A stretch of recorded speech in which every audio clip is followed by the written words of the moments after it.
How you doing, world? It's Lee Johnson, Real Rammer Stories here, podcast.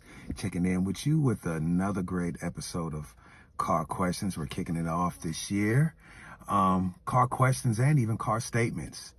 So the car question or the car statement for today is two-part questions. We're going to give you the answers too, though, so we ain't got to go through all that. The first question is, what is a Ponzi scheme? The second question is, what is a Ponzi scheme in relation to the United States government? So let's break down the first question. So the first question is a Ponzi scheme. A Ponzi scheme is selling fraudulent product, information, anything to an investor, and then you pay that investor off with reselling that fraudulent product to another investor. You keep on doing that over and over again. It may even be years that you continuously get away with this and live a certain lifestyle until everybody from the investors want their money back, and then your Ponzi scheme collapses. But by the time then, you might already jet set it to Switzerland, Iran, or be like Ralph Nader and be on house arrest for a couple of years.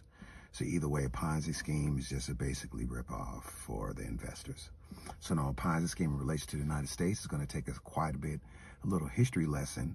So in 1971, Richard Nixon had to put a freeze on withdrawing any gold from our gold banks in the United States, which we did hold the most gold.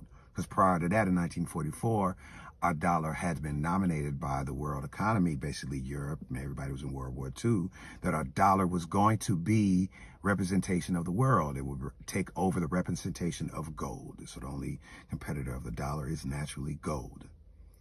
So now in 1971, everybody wanted to withdraw their money from their gold from our bank because they was worried about our economy status, that maybe we're spending more money than we have in our World Federal Reserve of gold. So President Nixon put a freeze on everybody withdrawing money because it was going too fast, and changed and took our dollar off the gold standard. By taking our dollar off the gold standard and all the rest of the world following it, that put us on a fiat currency system. That means it's a currency that is backed by the power of a government. So the whole world goes on to that because our dollar is already just as good as gold to the world by being a representation of the economy. So by a dollar being representation of the economy in 1971, that means we have almost a license to print as much money as possible. So every year our economy grows and falls, interest rate rises and falls. During that, we have plenty of government shutdowns. So we turn around, we just borrow some more money from the World Federal Reserve.